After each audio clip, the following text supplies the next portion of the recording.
And away we go. It's the DFS Early presented in part by Yahoo Sports, brought to you by, of course, Awesemo.com. Dan Strafford, Eric McPherson, you know him better as your old pal Emac, here with day number three. Day number three? Yeah, day number three of the NBA season. 3 games on tap as it does go up against Thursday night football. Maybe some thinking there early on in the season by the National Basketball Association. One team on a back-to-back right out of the gate with the Detroit Pistons. We have some other teams debuting as well. We'll get to all of that. We'll go game by game on this simply because it's a smaller slate. Emac, how the hell you doing? Well, I'm glad to see this. Hey, we're gonna announce our lineups 30 minutes before. Oh, yeah. Come on. So night one, so we're recording this, of course, Wednesday night. Night one, who was it? That was I can't even remember now. The Toronto Raptors lineup was a mess. Oh, that's right. Yeah. So it was it was Ibaka coming off the bench, and is Gasol gonna or are they both starting or what? And it's like that was the first game of the season. They already jacked it up. Let's see. Wednesday night, the Knicks decided they were going to start Alonzo Trier at point guard, to the surprise of absolutely nobody, because we don't know what they're going to do. It's not even worth projecting what they're going to do. Did you see the quote from what the hell? Fizdale? Fizdale. I have not. I really like that combination, RJ and Trier. And basically the reporter's like, when did you see this? Yeah, I was going to say, so that they never did in preseason. There are 5 preseason, 6 preseason games. You got that. And then somebody else did a weird one. I heard Josh and Eddie talking about it, and I cannot remember. It was somebody started that neither one of them had projected or something. So, and Jimmy Butler's out. Because my hashtag Miami, because God forbid they ever run a full lineup even on night one. I didn't know he was ailing. I never saw the reason for his deal. I didn't see an exact reason either for Butler being out, but I'm sure we can find it if we hit the old Google/Twitter machine. I just typed in Nutler instead of Butler, but surprisingly that did not bring up any returns due to personal reasons. On game one. Yeah. Hey guys, I made a bad choice. I'm just, I don't know, hanging out with Antonio Brown. Amazing. The NBA, like, when they announce, and we'll get to the games momentarily. Because when they there are announce 3 of them. So when they announced the idea that the half hour, I know people celebrated it, but there's no fines for, like, there's nothing that, maybe there was a fine attached to it if they didn't submit the lineup, but there's still going to be late scratches. Players are still going to go through the warm-up line and tweak something or say they can't go or they're going to give it a go. And there's nothing going to change here. From well, and then half the people forget that at least once a week, either Tuesday or Wednesday, Charlotte or Orlando is the only 7:00 game, and then everything else is 7:30 or later. So. Right? Well, from a DFS perspective, there were people who seemed to think it meant they'd get all the lineups, for lock, and that the NBA has not gone that far in favor of gambling and daily fantasy. No, half hour before each tip time, as it were. So, and that is such a enigmatic time. The game's listed at 7:05. The game tips at 7:18. You're how does this really work? Well, but did you know that tonight Yahoo locked at 7:02? I did not know. Because that's the joke, and at least once a year I go onto Twitter and say something along the lines, and I get mad because I tweet the basketball and baseball commissioners, and I say, for the love of God, baseball says they're going to start at 7:07. They're starting at 7:07. Basketball says they're starting at 7. It's 7:17 before first tip. So can we just call it 7:15 for the basketball starts? You can start the broadcast at 7. Hell, you guys are on at 6:30 with pregame. So amazing. I don't know. Get off my lawn. Get off my lawn. All right, let's dive in. We have 3 games, run through them quickly here to make everyone apprised of what we're going to be talking about. Hawks, Pistons, Bucks, Rockets, Clippers, and Warriors.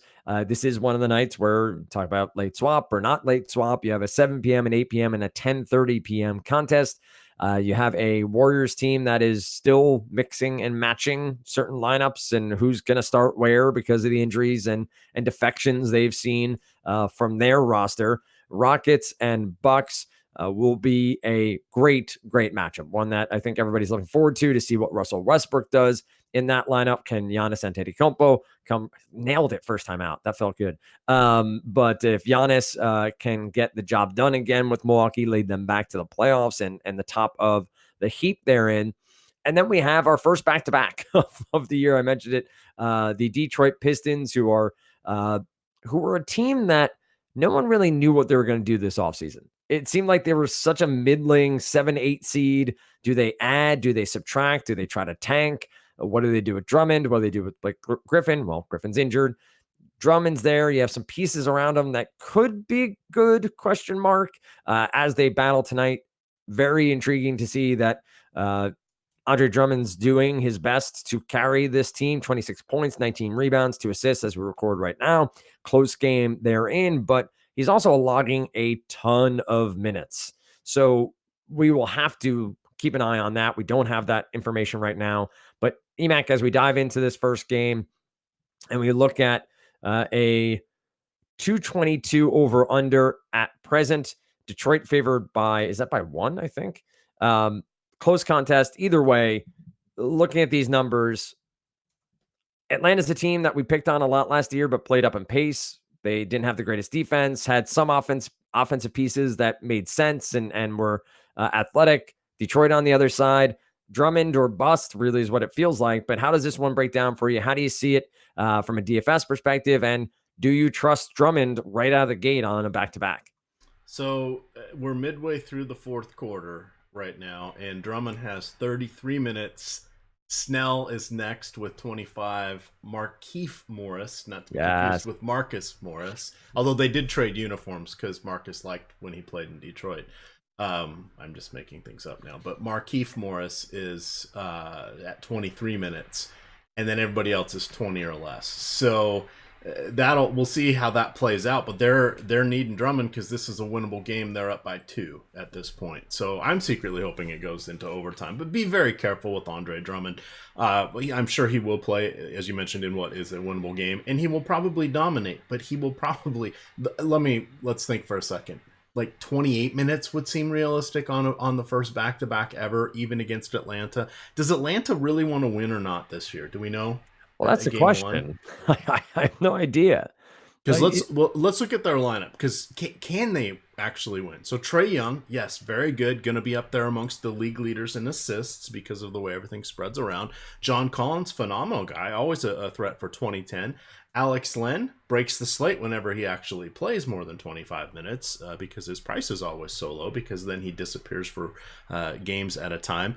And then it's a mess. You've got the DeAndres, Hunter, and Bembry. Jabari Parker. Evan Turner. Well, hello. I didn't realize, I knew Parker was down here, but I didn't know Evan Turner is playing out his career with Atlanta. And then Vince Carter.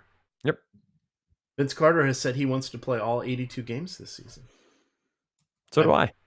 Don't know if I think he's done it once in his career or none. I forget which. But kudos to 42 now, well, going to be 43-year-old Vince Carter.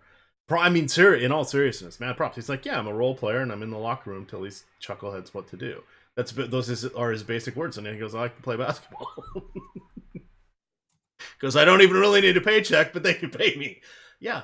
So that you're Atlanta Hawks. Sorry, Jay Walker. My apologies. So they've got. Do we want to round up 3 legitimate NBA caliber types? And 2 of them are really good in Collins and Young. But what are they going to do? I think that's the open question of which teams actually end up tanking and which ones we can project early on to be on that list. You have a team like Atlanta that just doesn't seem to have chips to make a run. And if they're making a run, it's at a 500 record, maybe less than a 500 record to try to get the A seed. And we've seen that not being a very viable option for a lot of these squads. So in so much, I assume as we look through, you got a Trae Young, who is 8,600 on DK, does have a Q tag next to his name therein. He didn't practice on Saturday due to a sore back. Seems as though this was very much maintenance, saying, all right, he's a little bit sore. Let's let him take some time here, move on from the day and get him ready for the opener, but something worthwhile to keep an eye on. You mentioned John Collins.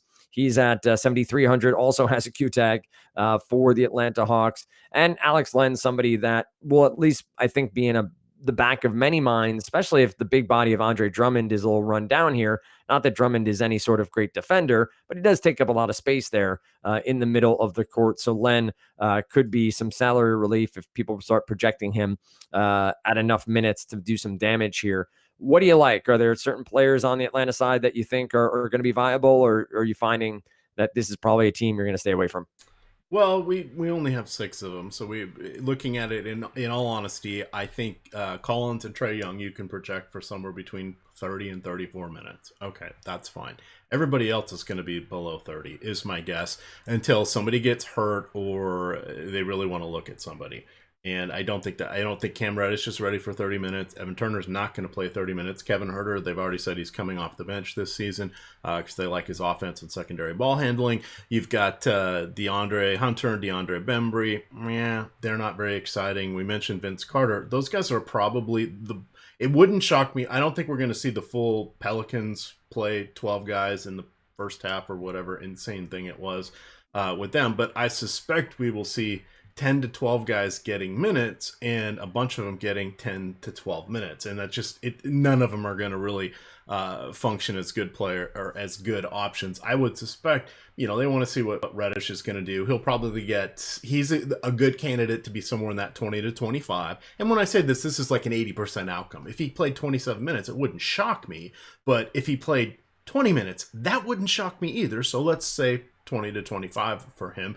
So he's in play. Jabari Parker will probably approach 20 minutes. If Alex Len gets in foul trouble, Parker could approach 29 minutes.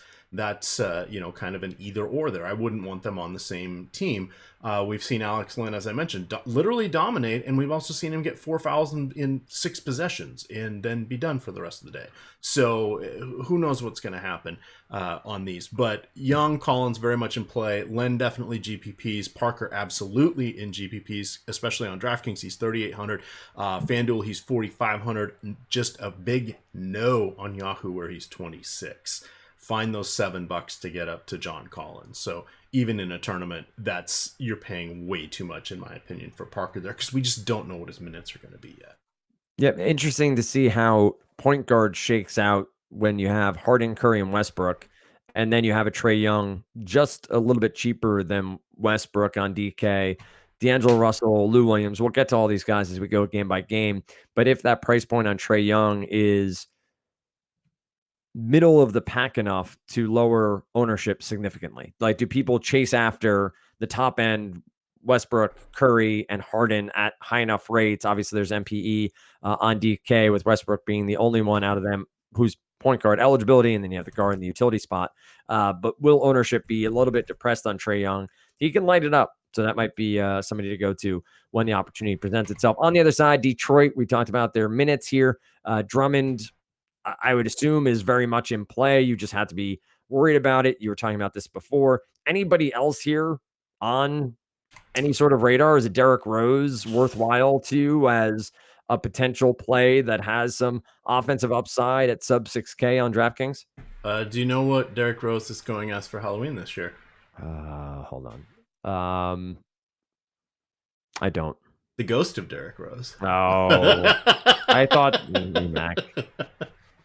I stayed on that for way too long. All right, so sure, it's a back-to-back, but what the heck? It's Derrick Rose. Reggie Jackson. Oh, we've got this box score. Let's go ahead and open it. So their starters on Wednesday night were Markieff Morris, Tony Snell, Andre Drummond, Reggie Jackson, and then Brown. That would be Bruce Brown. Off the bench, Luke Kennard is going to be a lot of the offense with Derrick Rose. Rose will be the primary ball handler, but he is not afraid to take his own shot. And then you've got Luke Kennard. And then on that second unit, you're also going to have Langston Galloway, who, wait for it, is like the zombie of Derrick Rose's ghost. I guess. Right. But he is kind of a redundant. Derrick Rose just never been as good. And I liked him in the days when he was in Nick, coming off the bench and occasionally getting spot start stands. So I don't mean to besmirch your one of your former franchise players. There's been so many over the past few years. Yes. So. But I think those guys off the bench are in play. I don't know what to do with the Thong Song, Maker. Did you? There's a kid named Maker McCurr. Right. That's awesome.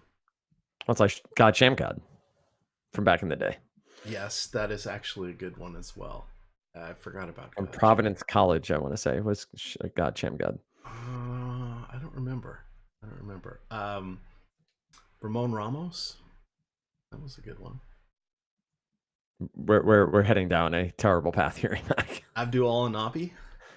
You're just making stuff up now. Back to present day. That your Detroit Pistons. But Drummond, Rose, Jackson, Morris, Kennard are all in play. Those would be the guys I would consider. It's a short slate, so if we get any word Derrick Rose is feeling a little sore, he tweaks something, there's still a little bit less left in this game, that would put Galloway into more prominence there. I'm fine with Kennard in any situation just because I don't see who else they're going to play. I don't think I'd want to play Bruce Brown. I just don't see any upside with him. God Shamgod, drafted in the second round by the Washington Wizards in 1997, was a product of Providence College, and Nice. he is now the player development coach for the Dallas Mavericks. Really? Okay. Yeah. There you go. That's a heck of a poll. Let's continue to next game. Remember, I hope I don't have to say this. We have so much metric shit ton of content when it comes to NBA. You have the strategy shows, you have this here podcast, you have the projections, all the stuff behind the paywall, Awesemo Plus. Use the promo code EarlyBird, 50% off your first month. We have tons of free giveaways happening also over on our Twitter handle at Awesemo_com. For NFL and for NBA. But if you see that it's for a premium plus membership, all sports, enter it, even if you're just playing NBA. You know, like head over there, try to get a free membership. They're happening on a lot of the Thursday and Monday night, Sunday night games. So you want to check that out. But you have Live Before Lock, you have the Deeper Dive, you have the strategy show that Alex is doing behind the paywall at different times throughout the year. So tons of stuff to dig into. Yeah, that one's been phenomenal, Dan. He's trying to do it at 4:00 every day, and what he does is it's a lockdown video of him talking, and then it's up for subscribers for the rest of the day. And I've watched. I got to see 10 minutes of today, and I saw about 25 of the 30 minutes on Tuesday, and I've already picked up some stuff that he's doing with Fantasy Cruncher that I had no idea that I should have been doing. There you have it. There you go. Check it out. If you're a member, if you are not yet a member, you can become one. You can also watch, obviously, the free YouTube shows. We always appreciate likes and subscriptions, and hit the alarm bell so you know that when we go live, you will be made aware. Bucks and Rockets are our next game up. This should be the game of the night, one would suspect. You have Houston and Milwaukee with both their first game of the season, 231.5. Over under as of right now. This should be.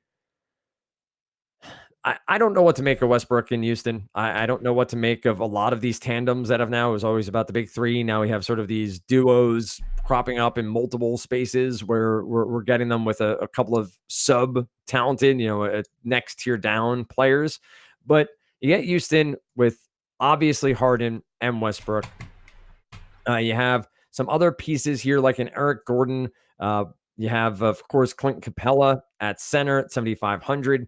You do have a wonderful Tyson Chandler there, who apparently is on the roster still, which blows my mind. But either way, how do you break down Houston? Where do you expect the usage to be? How do you think Westbrook and Harden coexist? And specifically on this matchup with the Milwaukee Bucks? I'm just looking at, I'm setting some over here on, what is it called? NBA Advanced Stats.com. It's always fun. I always have to reteach myself how to do this darn thing, because I keep trying to get teams and I end up pulling in like actual team stats instead of the team players, which has been annoying here. Well, there's got to be a filter for team. Oh, there we go. So let's look at Houston Rockets. I've got it set for anybody playing more than 15 minutes. This is preseason usage, so I don't have who was on the court with whom at what time. Harden had a 37.8% usage. Westbrook had a 31% usage. Putting that into perspective, Westbrook only played 4 games. Harden played 6, because I did see when they were on the court together, there was 1 or 2 games. The one game where Harden scored literally like 40 points or approached 40 points, Westbrook just was awful. The other thing we want to remember about Westbrook is that I suspect Clint Capella is not going to box out and then let Westbrook get the rebound like Steven Adams was willing to do. So we may see Westbrook's rebounds come down. That said, he's still phenomenal. The ball's going to go through both those guys. I don't know who you want to call their third scorer. I guess it would be Eric Gordon. Clint Capella, the perfect garbage man, the dive guy in the pick and roll. But I don't really want to play Westbrook. I would rather play Harden.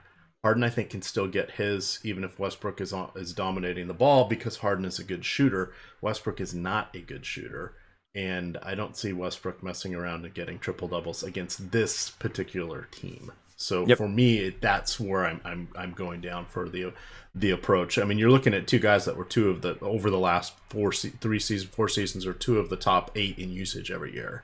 How are they both going to get that on the same team? It's going to be kind of hard. No one else touches the ball. Yeah. And just for those of you at home, basically usage means a play ended with you. Foul, you took the shot, or you had the turnover.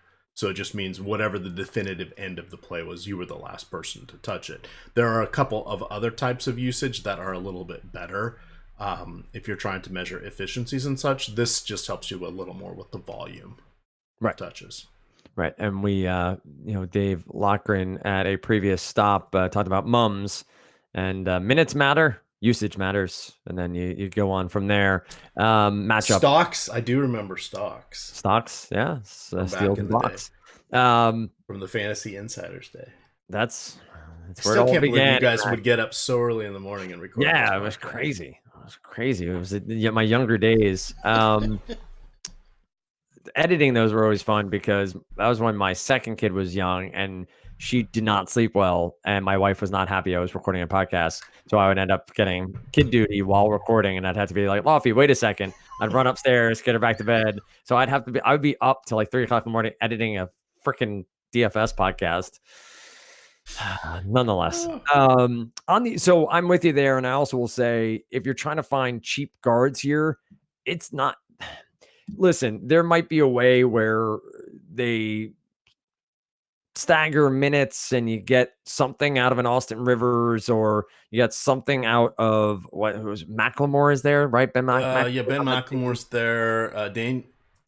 Daniel House. Right. So, but somebody, you're not going to get significant. Well, Green's out for. Oh, thank you. Yeah, I was joking. You're not going to get significant minutes from them. No. So you're not. This isn't a backup point guard who's going to run for 22, 24 minutes. You're going to get sporadic minutes, because Westbrook and Harden are going to play a ton. Maybe on back-to-backs, you get a little bit different. Maybe there. I'm not trying to get cheap with the Rockets. I'm not going to anyone other than Westbrook and Harden. I think you're right with Westbrook overall here. His numbers are going to take a hit, and it's going to be whether or not he can play this style of basketball without having the ball consistently in his hands. And I think the rebounds are a great point as well. And the other thing you got to figure, they're not going to get, at most, they're only going to get 12, maybe 15 if they really stagger their minutes. But one of them's always going to be on the court at the same time. Exactly right. But mathematically, they're both going to be on the court together for 20 minutes, which is a chunk of your playing time. I think it's going to be one to watch. Obviously, first game of the season, things can get crazy. Look at what the Pelicans rotation was on opening night. Everyone was thrown off completely by that. So things can be different. They can go a different way than we saw in preseason or what we're projecting. But I'm not a huge fan here of Westbrook. I think that you're going to see down usage, down rebounds. It's not going to be pretty. Now, he's only 8,900. This isn't Westbrook on DK at 12,000, which we've seen in the past. So there is a bit of upside and cheap factor here. And just for perspective, 11-4 for Harden, 10 for Westbrook on FanDuel. On Yahoo, it's 55 and 48. So if you're going to play him, it is DK. Right.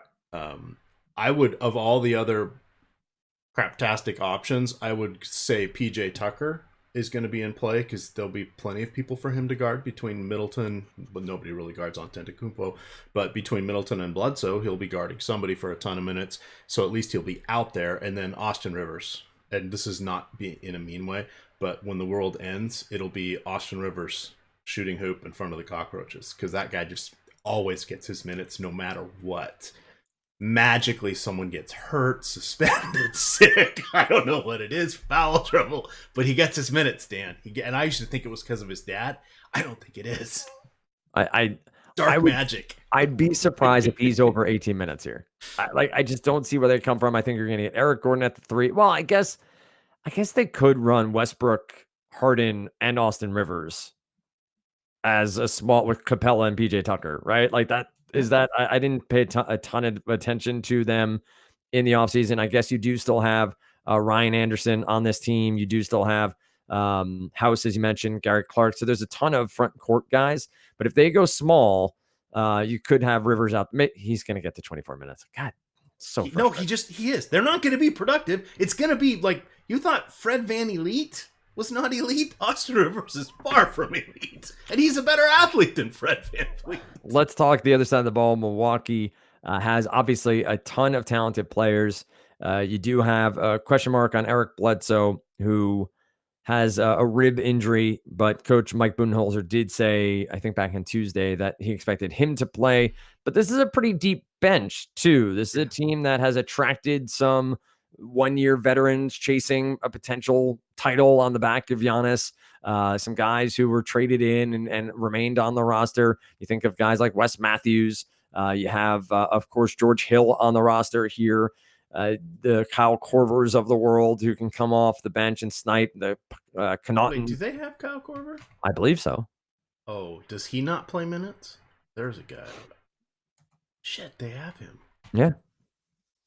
Now, he probably play the final 3 minutes of the game if they're down by 3 and then hit three-pointers and set the world on fire. But and then, of course, Middleton and Antetokounmpo, and then you have Brook Lopez at center. And then Bender and Ilyasova. Like, there's a lot of pieces here that could be DFS viable on any given night, right? Like, these are all different pieces, mixing and matching with injuries. Opening night, though, we have the first game of the season for the Milwaukee Bucks. Giannis clearly in a league of his own. He's 10-3 on this slate. He is your most expensive player in all of DK. I assume this seems like at least a good enough spot to play him. Any negatives for you to Giannis other than price point? No, none at all. And if there's anything wrong with Bledsoe, then Giannis handles the ball.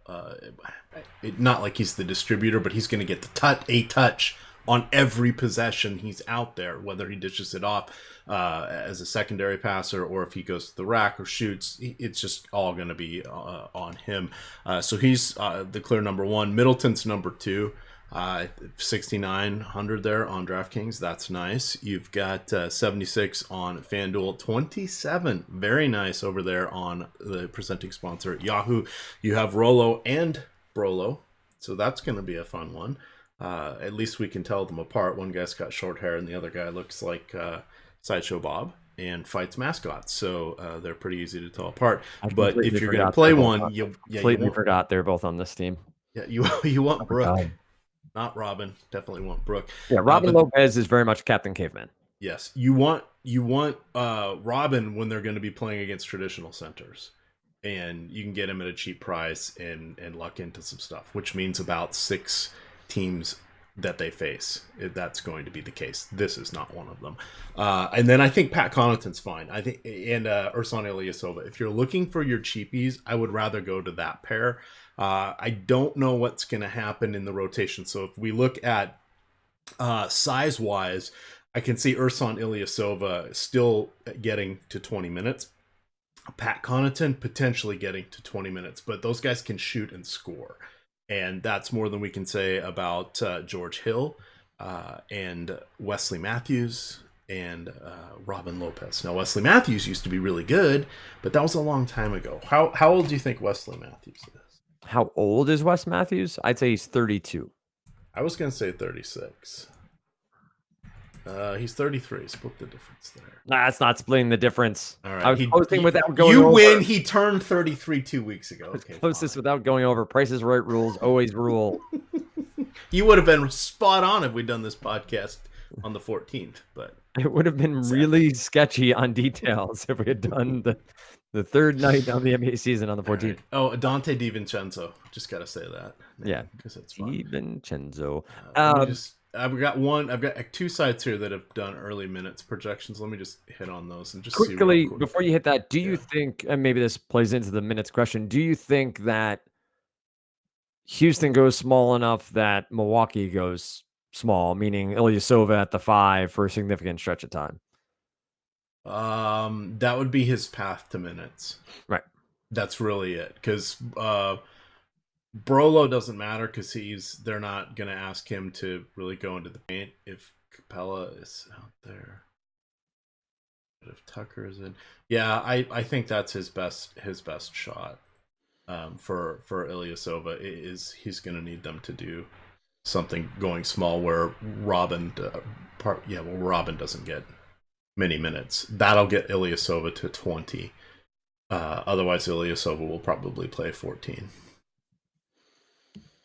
All right. Completely guessing. That's going to be game flow heavy. So Connaughton would be the guy. I mean, it's interesting. I like him better than either of these sites I'm looking at. One's projecting him for 18 minutes and the other for 19. I think he'll go over 20. I would say 23, 24. Because it's only a matter of time before Wesley Matthews or George Hill hurts a hamstring. Well, I mean, that's a given. Anything else on this game before moving on to our final? All right. So this is one that I'm really, really interested to see what this Warriors team does. I think they're 8th or 9th in odds to win the NBA Finals, or maybe it's closer to 6 or 7. But they're dropped a significant amount, and that makes a ton of sense. They've lost Kevin Durant, obviously, to free agency and to the injury. Klay Thompson now may be out the entire season, from what Steve Kerr said. Some question marks around that and exactly what his timetable is and how that will all play. But he's missing clearly a significant amount of time. DeMarcus Cousins moved on, and of course, then blew out his knee elsewhere. They bring in guys like D'Angelo Russell. Alec Burks is on this team now. Glenn Robinson the third. This is a roster that is very different. Draymond's still there. Get that. Looney's still there. They bring in Willie Cauley-Stein, Marquise Crit. Like, this is not the same Golden State Warriors team, EMAC. And we have a contest here that is tagged at 225.5 against the LA Clippers, who opened on a very, very solid night with Kawhi Leonard leading them over the Lakers. By the way, if you haven't seen the Kawhi, Paul George, Arnold Schwarzenegger, is it Linda Hamilton? Is that yes? It's an awesome video. Yeah, it's a great video. Go check it out. A couple people have shared it on Twitter. It's on Instagram. It also seemed really weird because Arnold Schwarzenegger looks so short in the video, and you're so used to him being this hulking movie hero. I thought he looked taller than I expected. I thought he was almost green screened at first. Like, Kawhi looks so much bigger than him. I was like, wait a second, what's happening? But nonetheless, go check that out. This seems like a game that, yes, Steph can have a huge showing. Huge, just turned into my Jersey roots there. A huge showing, but I think this is a Clippers runaway to an extent. Maybe I'm misrepresenting what the Warriors will bring to the table this year, but how do you see this one shaking out? Do you think Steph is a good play at a price point that seems pretty reasonable for him at 9,400? Should get a ton talking usage. The ball should be in his hand at all times, but you also assume that means the defense will be there as well. How do you see this one shaking out? Where do you think the best plays are? I would think that Curry's a good bet to get 50 fantasy points. It doesn't matter. A better chance on DK because you got the half point on 3-point bonus. But he could do it as well on FanDuel. I don't know that he gets to 60, Dan. That's the hard part. So I think he's a relatively safe play, but just how much can he do? Let's talk real points. I will be shocked if he doesn't have at least 32 to 35 NBA points in this one. I would be shocked. And I will also be shocked if he does not make at least 6 3-pointers. So 6, so 5.5. If you said 5.5, I would say 6. But Got it. I think that's about right. D'Angelo Russell, we'll have to see how that plays out. I didn't see really what they were doing in the preseason, but they need another competent guard and somebody to be out there with the second unit to score. Hey, it's going to be him. You've got Draymond, who it'll be interesting to see how they stagger Curry and Draymond. I suspect we're going to see a lot of staggering with Steve Kerr, just so he can try to keep a talented guy on the floor at all times. Yep. We saw him do it well when he was stacked with good players.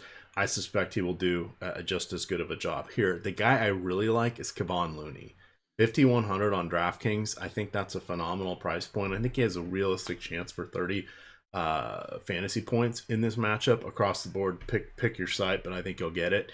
And that, I think, is a good price. 64 is a little higher there on FanDuel, but I think still very much in play. The problem is he's a center.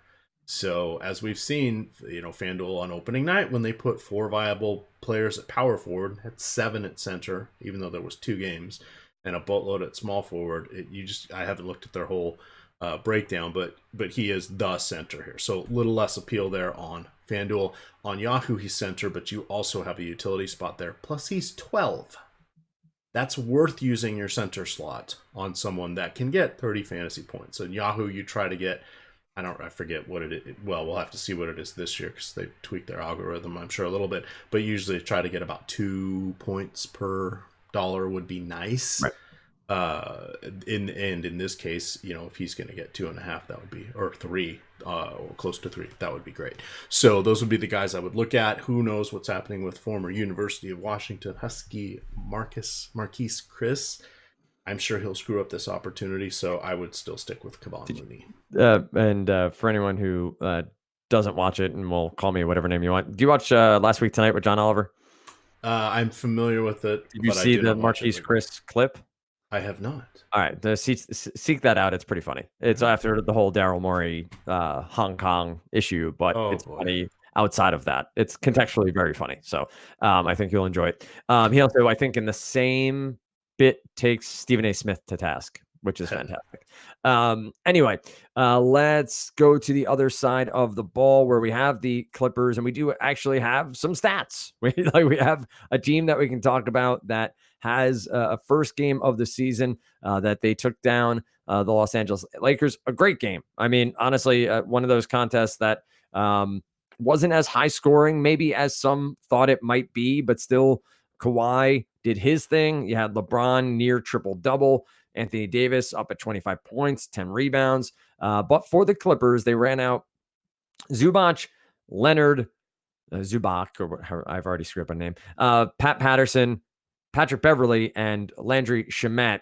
Now, off the bench, they had Green, Harrell, Lou Will, and Harkless. This game saw 32 minutes for Kawhi, 31 for Pat Bev, 37 for Lou Will, and Harrell 38. Yeah. Off the bench, and Harkless 29 off the bench.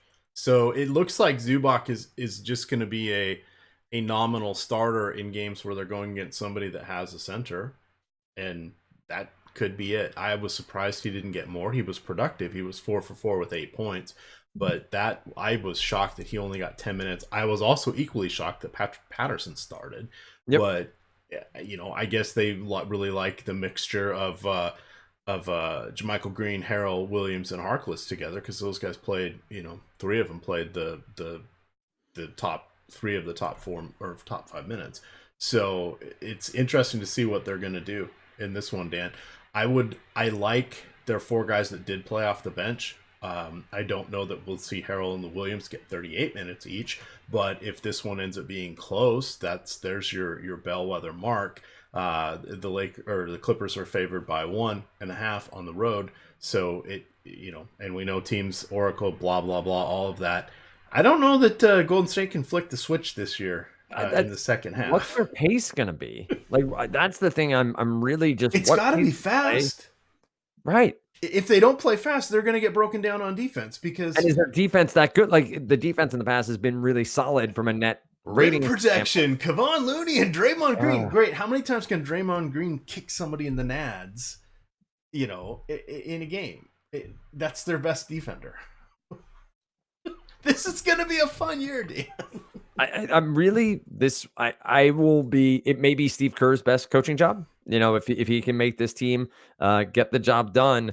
But if you look at pace of play last year, what was it? Hawks number 1, Pelicans were 2. These are the bad teams: Sacramento, LA, the Bucks. Golden State was 10th at 101.73. And the Clippers, I don't even know I can refer. The teams are so different that it doesn't give us a ton to go off of. But I do think you're going to get. I like Lou Williams a lot here. I think, again, he's going to be somebody until he's priced out of range. So once he starts getting over the 8K price point and you need to start worrying, or maybe an 8,500, start worrying about minutes. I think sub 7K, he's still perfectly fine. You're probably going to get 32 minutes out of him. I think that's a reasonable projection. Do you agree with that, EMAC, or do you think that's a little high? No, I think that's pretty good. Where are the... Uh-oh. So the Warriors are still playing in the same place, right? They opened up their new arena, no. So they're not. Why are these articles not... I believe. I think that's this Golden year, State right? Warriors have moved to the Chase Center in San Yes. Francisco. Okay, there we go. Okay. The Oracle is now AT&T Park for the San Francisco Giants. Okay, there we go. Yep. Okay, thank you. So I couldn't. I was trying to read because the one article I had was still talking. Well, there's your biggest mistake. You're trying to read. Well, now I am reading the Mercury News. This is an article. Gotta give credit. Why did they make it so hard to not put the dates where you can find it? September 3rd, 2019. Okay, so that's this year. The Oakland Arena. Formerly the Oakland Alameda County Arena. Yep. Arena, not Coliseum. Arena. Right, different place.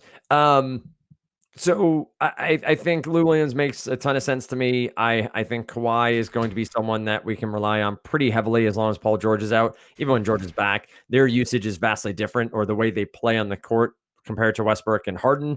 The way they're going to get their points, I think, will coincide pretty well with one another, to be quite honest.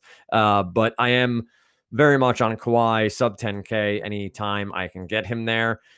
And other pieces for the Clippers, do you like a Harrell or a Green off the bench like I like Lou Williams, or do you just want to stick with options elsewhere? I do like Lou Williams and Harrell off the bench. I also like pairing them, or I don't mind pairing them together because they are in the closing unit, and then they also run the pick and roll a fair amount. So there's not a ton of correlation in basketball, but if you're playing, you want to look for people that are closing, and that means those that are going to be on the court in the final rotation of the fourth quarter if it's a close game, because if it's a close game throughout, it's the other guys in the rotation that get their minutes hamstrung, and your guys get a few minutes more, and all of a sudden you're saying, wait a second, my guy only played 18 minutes tonight, and he always plays 24. Well, it's because somebody else that was more important played those 6 minutes. And those 6 minutes make a big difference when it goes from 30 minutes to 36 minutes, because you're getting a 20% boost in your production, and all those little 20% boosts really add up when everybody's so tightly packed in these gigantic contests. There you go. Yahoo, real quick, Dan. Yes, sir. 55, James Harden. 54, Antetokounmpo, who is power forward.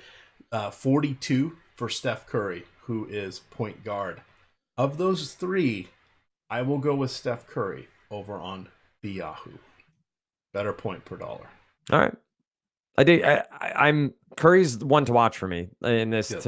Out of everyone, I'm most confident in Kawhi Leonard, but I think Curry's usage, shot selection, defense, everything is going to come down on him. So if he can get there, it'll be on the strength of his own back. This isn't, it's going to be Steph Curry and the rest of the Golden State Warriors. This isn't Thompson. It isn't Durant. It isn't the pieces we've seen in the past for them. So it will be a big usage night for Steph Curry. See how many minutes he plays, see what this game, all of them seem to be. And do you have spreads on these? I know we're seeing over-unders, but do you see spreads as of yet anywhere? For the Clippers and Warriors? Clippers favored by 1.5. Really? I guess there's still respect there, but I expected that to be a little higher. Interesting. And for those, for some fun over in well, I shouldn't fully disclose, but somewhere through a friend, I bet the Knicks to make the playoffs as a fun bet for the season. So at plus, I forget what it was. Adam would have booked that. Adam would book anything. He would. Let's be honest. Nonetheless, any final thoughts on this slate? A tough one to get into with just 3 games and also being the first of the year with so many changes, with so many injuries to some of these teams. But I think at least that's a start to their day. Hopefully it gets everyone started, gets people thinking about the slate. Just keep in mind, Andre Drummond ended up leading the Pistons to a win. He played 41 minutes. Yep. He plays that's a lot. So I don't. If you said over under 30 minutes, I'd take the under. 26, 27. Can he get it done against Collins and whomever else for Atlanta? Yeah. Is he going to do a 20 and 20? No. Could he flirt with the 15 and 15 against that team? Oh yeah. Yep. I think that's reasonable. Game flow will matter there. You know, how 32 and 23 with 4 blocks and 3 steals. That's pretty good. Off to a fine start, Dan. Yeah, just hang them up now. Keep those season averages high. With that said, you find EMAC on Twitter at EMACDFS. Find me at Dan Strafford. If you so choose, feel free to hop on board. Of course, it's Awesemo_com for all of your Awesemo needs over on Twitter. It's also easy to just head on to awesemo.com. Tons of free content. I was talking about the premium stuff before, Awesemo Plus, but there's tons of free content every day. EMAC does a lot of the paywall-friendly content. And then you get some write-ups behind the paywall, projections, Fantasy Cruncher add-on, all of those wonderful things that separate Awesemo.com from the rest of the pack. With that said, tomorrow morning, I have no idea who I'm hosting with. I'm on with somebody. I think it scheduled is Lofty, but I'm not sure. We're going to figure all that out. I know he's doing a ton of NFL content as well. But you'll hear from me again. You'll hear from EMAC and Adam on Saturday, and then we get back into the mix on Sunday night into Monday with me and Chris Rendon. So with that said, we wish you the best of luck on this Thursday 3-game slate. Check out all our content over at awesemo.com. We'll be back next time right here on the DFS Early Bird.